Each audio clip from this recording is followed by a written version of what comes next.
Com vocês agora no ar, Rodrigo Almeida Teixeira, no canal História de Sucesso. Perde não! Tá nas mãos de Deus, pode acreditar. Bota pé na vida, confia que vai variar. Tá nas mãos de Deus, pode acreditar. Tudo tem seu tempo, mas tem que saber esperar. Meu povo, bom dia para você, meu amigo, minha amiga. Estamos começando aquele programa que você gosta, aquele programa que você curte, né? Hoje eu estou aqui com uma amiga minha indicada pelo professor Luiz Freire, né? A Fátima Tosca, né? Mas antes de eu falar bom dia para ela, eu quero pedir para você que deixe seu like, deixe seu comentário e divulga o nosso canal aí para o amigo, para a amiga, para o vizinho, para a vizinha e para quem gostar do nosso trabalho, viu? Bom dia, Fátima Tosca! Seja muito bem-vinda ao nosso programa. Olá, Rodrigo. Olá a todos que estão ouvindo a gente. Um prazer enorme estar aqui com você e pronta para contar a minha história, o que você quiser ouvir. Então, conta a tua história para nós. Como é que você começou a se interessar assim por ser uma artista plástica autodidata? Como é que foi tudo isso? Rodrigo, eu não comecei a me interessar. O lápis e o papel chegou nas minhas mãos ainda criança, por contingências da vida. Eu era muito criança, tinha 5 para 6 anos, e eu perdi meu pai e fiquei muito ansiosa. E eu tive uma luz. Eu me lembro que na última entrevista que você fez com o professor Luiz Freire, ele diz que ninguém consegue nada sozinho. E essa luz foi uma mão que virou para minha mãe e disse: Fátima não pode ficar sem lápis e papel na mão. E daí eu comecei, meus brinquedos de infância eram lápis de cores, aquarelas, e assim as coisas foram acontecendo. Nunca deixei de ficar com o risco, com o papel do meu lado. E brincando de desenhar, eu comecei a fazer aquarela. Eu digo que a aquarela é o instrumento e o lápis de cor mais fácil para você contar historinhas, né? E contando historinhas, fazendo aquarelas, eu fui dando de presente, fui distribuindo, até que um dia, no estado aqui da Bahia, estou falando para quem não é da Bahia, nós temos um instituto de artesanato, e nesse centro de artesanato tinha alguns boxes. Aí uma pessoa que tinha um box, esse centro de artesanato fica muito bem localizado, um ponto turístico que é o Porto da Barra. E eu tinha 14 para 15 anos, essas aquarelas. E daí eu comecei a vender, me empolgar, e as coisas foram acontecendo muito naturalmente, que chegou um momento que a coordenadora desse instituto me chamou para fazer uns desenhos para eles. E fui fazendo. Desses desenhos, eu comecei a pintar nos pandões. Eu tinha 18 anos e meu sonho era ser advogada. Tanto que eu fiz direito, sou bacharel em direito. E eu comecei a fazer esses painéis pintados nas feiras. E sabe quando as coisas vão chegando e você vai fazendo, você vai mordendo aquela roda da bicicleta? Eu digo que isso aconteceu comigo. Quando eu fiz vestibular para direito, eu resolvi fazer para artes plásticas. Mas foi por algum sentido que eu fiz, porque eu não continuei. E encontrei um professor, Luiz Ademir Souza, que virou para mim e fez: Fátima, você bota seu nome Fátima. Meu nome é Maria de Fátima Tosca Ribeiro. Ele fez: bote Fátima Tosca e assuma essa identidade, porque seu traço vai te levar, junto com o seu nome. E eu fiz isso que ele me orientou, fiz 3 semestres só e segui meu curso de Direito. E continuei nesse instituto desenhando. E desenhando muito, viajando com o instituto, porque como eles faziam as feiras de artesanato no Brasil e fora, nós fomos para a Argentina, todo ano nós íamos para a Feira de Artesanato de São Paulo, eu comecei a fazer contato com as pessoas. Isso eu tinha 20 anos de idade, 20, 21. Larguei a católica, segui meu curso de Direito e seguindo fazendo esse trabalho no Mauá. E eu vi um convite para um salão de arte no Paraná. Nesse salão de arte no Paraná, Que cidade foi? eram telas. Isso foi Curitiba, foi o Salão de Arte de Curitiba. E eu nunca tinha enfrentado uma tela, Rodrigo. E minha ideia era fazer minhas aquarelas e fazer. Eu nunca tive a ideia de me profissionalizar como artista plástica.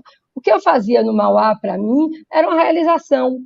Por quê? Porque eu aproveitava o material artesanal do Instituto Mauá, que era uma divulgação para o artesão e para mim, e aquilo me bastava dentro do que eu imaginava. Eu fazia minhas pesquisas, tanto que eu fiz pesquisa com semente, pesquisa em pintura em piaçava, pesquisa em pintura em sisal, Nova e, notificação e, tinha, e tinha esse acesso.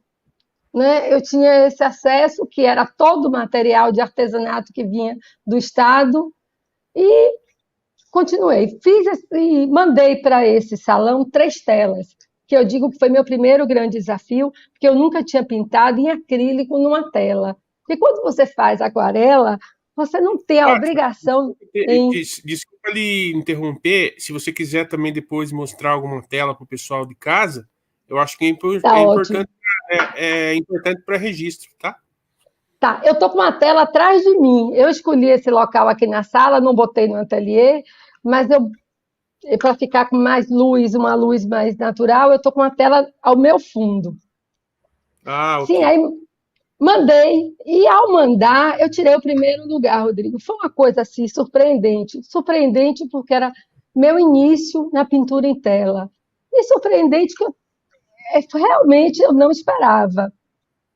E eu disse, não, agora eu vou fazer telas. Agora eu vou fazer acrílico, eu vou tentar pintar óleo. Isso foi assim uma passagem, eu digo, foi um rito de passagem para mim, enfrentar um salão nacional e enfrentar a tela em branco. Eu digo que meu desafio é a tela em branco, porque enquanto eu tinha papel, meu compromisso era contar a minha história e que sobrasse papel. Mas quando eu me vi com a tela em branco, eu disse, eu tenho que preencher essa tela. E nessa época que eu fazia aquarela, eu tinha, paralelo ao trabalho do Mauá, eu fazia histórias de circo, porque eu dizia assim, você sonha, você imagina paredes que você pode riscar.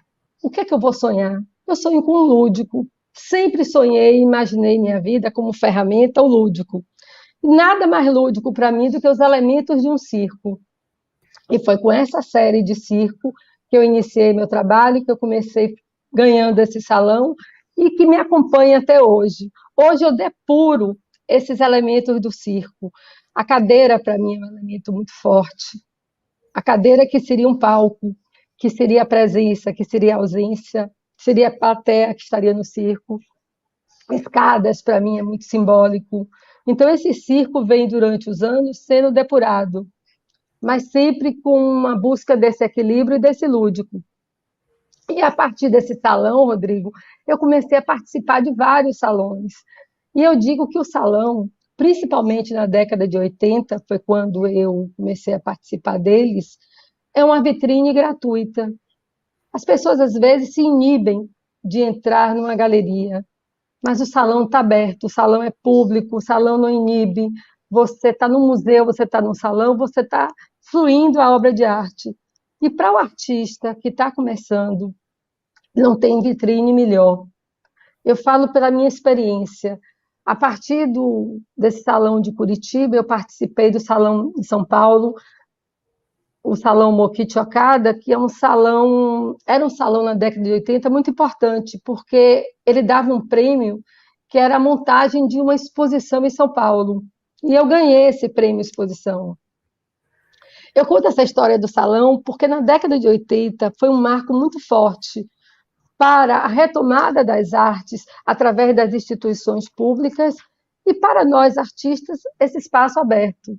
E para mim, especialmente, que me atirei de cara. Eu buscava os salões, participei de salão aqui na Bahia e as galerias foram chegando a mim através desses salões. Aqui na Bahia, em 86, teve o primeiro Salão Baiano de Arte, que foi uma retomada no MAM, depois de tudo que aconteceu com a Bienal, né? A Bienal de 67, que foram obras confiscadas, e essa retomada em 86 também foi muito importante, porque foi lá no Museu do União e também tinha artistas do Brasil inteiro. E minha história é essa. Eu comecei fazendo aquarelas, né, brincando com essas aquarelas, depois para fazer em cima de material que nós tínhamos acesso aqui na Bahia, que era o sisal, a piaçava, depois a tela, né, com acrílico, os salões, e hoje eu sou uma artista que trabalho no meu ateliê, trabalho com as galerias, porque eu acho que a galeria ela tem um espaço neutro. Quando você pode ir na minha casa, me conhecer, conversar comigo, ver o movimento na minha obra, mas na galeria ela tem a luz perfeita, porque eu acho que o sonho de todo artista é chegar no museu. E acho que todas as pessoas tendo acesso à sua obra, ela se multiplica e você se reproduz através dessa multiplicidade de olhares, né? E para você chegar ao museu, você tem esses degraus. Você tem salões, você tem galerias, e você tem o seu ateliê aberto para visita de curadores, para visita de pessoas curiosas, para estudantes. Eu recebo muito estudante de artes plásticas, que estudam o meu trabalho, que estudam esse percurso que eu fiz fora da academia.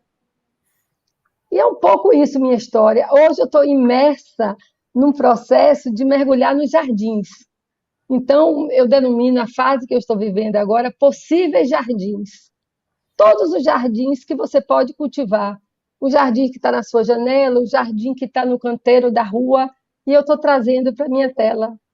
Então, são flores que predominam um espaço branco, né, cobre esse espaço branco, e outras que deixam o espaço branco como protagonista.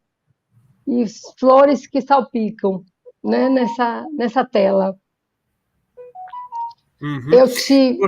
Você tem como descrever alguma tela sua que você tenha aí próxima a você?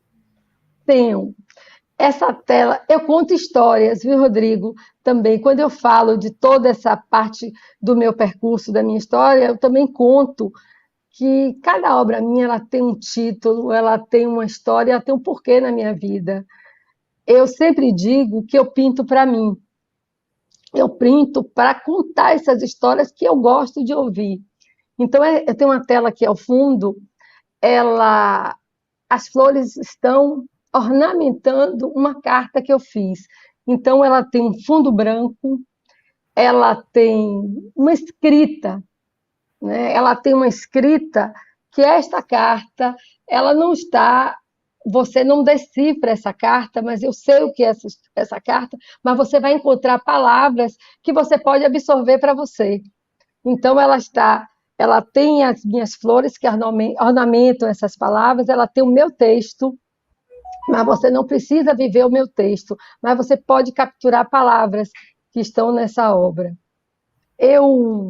Geralmente, eu pinto com fundo branco, predominantemente, tanto que a minha primeira exposição individual, ela se chamava A Cor do Branco, que são as cores que... Por que a cor do branco?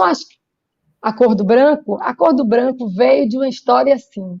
Meus trabalhos eram muito coloridos, talvez pela influência do Instituto Mauá, da cerâmica, da madeira, das cores que eu via nesses trabalhos, eram muito coloridos. Quando eu engravidei de meu filho, do meu primeiro filho, isso na década de 80, essas cores começaram a me sufocar, a me incomodar. Eu falei, não é possível, todos os vermelhos e verdes que me acolhiam hoje me causam mal-estar, isso durante a minha gravidez. Mas eu precisava seguir pintando, era uma necessidade minha. E eu descobri, eu vou cobrir de branco essas telas. Eu vou cobrir de branco e ver o que é que fica, e vou raspar e ver as cores que surgem desse branco. E daí começou toda uma obra voltada com branco, onde na base você tinha todas as cores. Então eu jogava nas telas todas essas cores e depois eu ia fazendo um trabalho esculpindo essa cor. E dessa série, dessa experiência, surgiu a cor do branco, que seriam as cores que estavam entranhadas e no fundo desse branco. Então, eu faço hoje, eu digo a você que eu começo a pintar colorido, eu faço uma tela que predomina o vermelho, na outra tela seguinte eu preciso do branco para encontrar esse equilíbrio. E como eu estou te contando que eu pinto para mim, esse equilíbrio tem que estar em mim. Essa força, essa forma da tela, ela tem que me alimentar. Eu digo que esse lúdico que eu busco e esse lúdico que eu pinto são ferramentas de sobrevivência, são ferramentas para encontrar esse equilíbrio, para me conectar com as pessoas, para que essa história conte história para outras pessoas, que sustente um olhar do outro e que a gente possa conversar e trocar. Eu vivi coisas na minha vida que só a minha arte podia proporcionar. Eu estive em lugares, contatos com pessoas. Vem cá, você já esteve apresentando as suas telas para fora do Brasil ou para fora da Sim, Bahia? já. É que você falou de Já. Curitiba agora, me lembrei. Antes de começar a apresentar meu trabalho aqui na Bahia, eu conheci o Marchand de Santos Caldaferri, que foi no meu ateliê. Ele viu algumas coisas minhas do Mauá, algumas coisas que deram para ele, e eu recebi a ligação, Pedro Teixeira. Ele tinha uma galeria em Brasília, isso na década de 80, e uma galeria no Rio de Janeiro, era sócio de Ana Maria Niemeyer, a filha de Niemeyer, e era o Marchand de Santos. E foi na minha casa e me disse: Fátima, o que você produzir, eu compro. Então, eu passei toda a minha produção inicial como artista produzindo para Pedro Teixeira, para a galeria dele do Rio de Janeiro e para a galeria dele em Brasília. Eu tive uma oportunidade que eu digo assim, só a arte me proporcionaria. Eu fiz uma exposição com o Caribé em Madrid. Nós tivemos 2 exposições individuais no mesmo espaço, na Junta de Galícia, em Madrid. Então, nós ficamos uma semana, eu e Caribé, convidados pela Junta de Galícia, nós tivemos catálogos independentes, uma coleção minha e uma coleção dele. Melhor do que expor em Madrid, você ter a oportunidade, o privilégio de estar uma semana convivendo com o Caribé no mesmo ambiente, trocando as mesmas experiências naquele momento. Então, eu digo assim, só a arte me levaria a isso. Outro grande artista que eu convivi foi Floriano Teixeira. Floriano, eu passava as tardes conversando com Floriano no ateliê dele do Rio Vermelho, e ele tinha uma identificação na minha obra quando ele dizia: Fátima, traga esse circo para a gente conversar sobre ele aqui. Foi uma frase que ele disse. E nós fomos juntos para o Maranhão, ele me levou para Fortaleza, uma homenagem que fizeram a ele, e pediram a ele que ele indicasse um artista. E eu tive o privilégio, digo novamente, de ter sido convidada a ser esse artista de Floriano.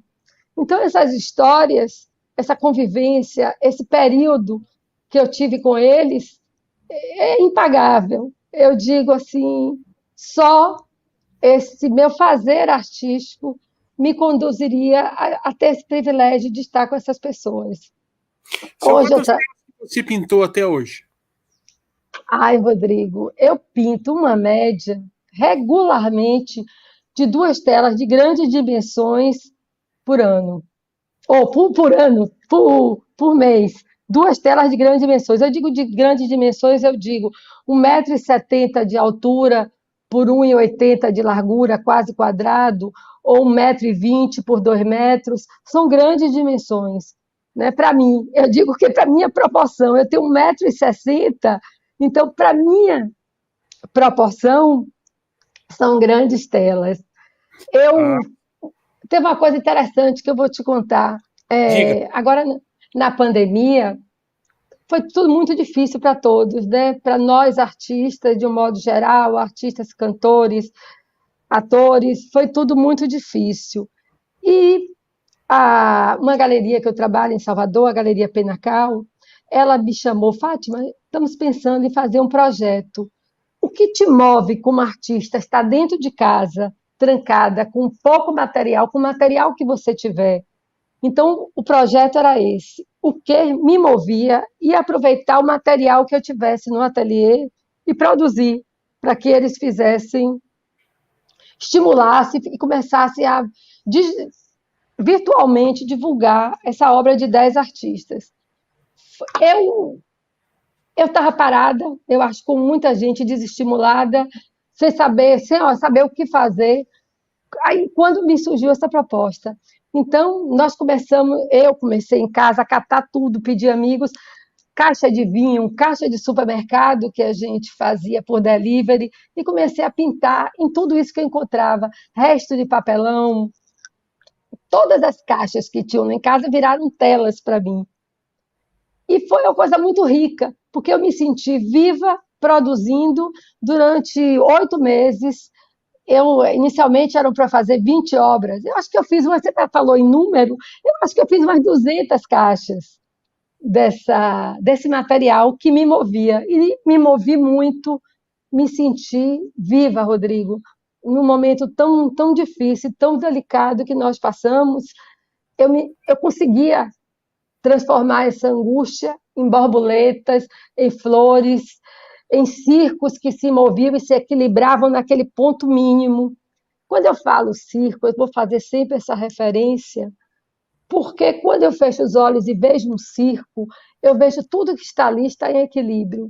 Até aquela arquibancada mambembe de circo de cidade interior, a gente consegue se equilibrar.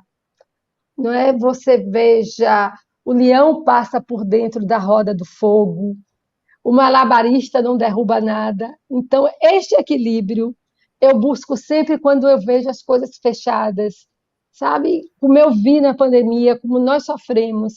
E com essa proposta do que me movia, eu voltei ao circo. Eu busquei esse circo junto de mim, né? E foi muito rico. Foi uma experiência dura, difícil e rica. E o que te move como artista plástica hoje? Eu conhecer, entrar em contato com as pessoas, viver minha arte através do outro.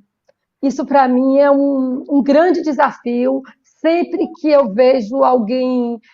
Essa conversa nossa agora, né? Quando eu estou aqui conversando com você, minha arte trouxe você a mim, trouxe essa oportunidade de contar a minha trajetória. Então, isso me move, é devolver para a tela toda essa energia que eu recebo. Eu tenho certeza que eu vou sair daqui e vou para o ateliê pintar, porque toda essa troca, toda essa energia move uma força interna minha que eu preciso devolver. Então, você me pergunta, o que é que você me move? Contato, pessoas, trocar, nesse mundo tão de atrito hoje como a gente vive, com os desgastes do cotidiano, me recarregar através da arte e distribuir, dividir isso com o outro, para mim é um privilégio da vida e sabe, é um presente que a vida me deu. E acredito que você... que você fez, tem alguma tela que você possa dizer para nós assim, essa foi a melhor tela que eu fiz na minha vida? Olha, a melhor eu acho difícil, mas eu digo assim, tem algumas que me calam assim profundamente, sabe? Aquelas que eu olho e digo, eu vou viver sempre com ela, né? Eu fiz uma tela que eu acho que essa tela, engraçado, porque quando eu faço uma mostra, eu geralmente faço a cada 2, 3 anos uma exposição, porque eu acho que é o tempo de amadurecimento da minha fase interna, do que eu estou produzindo, né? Então, tem uma tela que ninguém nunca se interessou por comprar, e é uma das telas que mais me dizem coisas. É como se fosse uma estátua, é uma mulher nua, que você não percebe os órgãos, mas você percebe que ela está nua, ela tem uma presença etérea, mas você vê uma presença feminina. E dessa presença saem galhos muito finos, e todos no mesmo tom de ocre e de rosa. E desses galhos são minúsculos corações que parecem flores, mas são maçãs. E eu digo, de Eva herdamos a dúvida, mas também a ousadia. Então, essa tela, para mim, ela vai estar sempre convivendo comigo, porque comer ou não comer a maçã, mas a ousadia está comigo.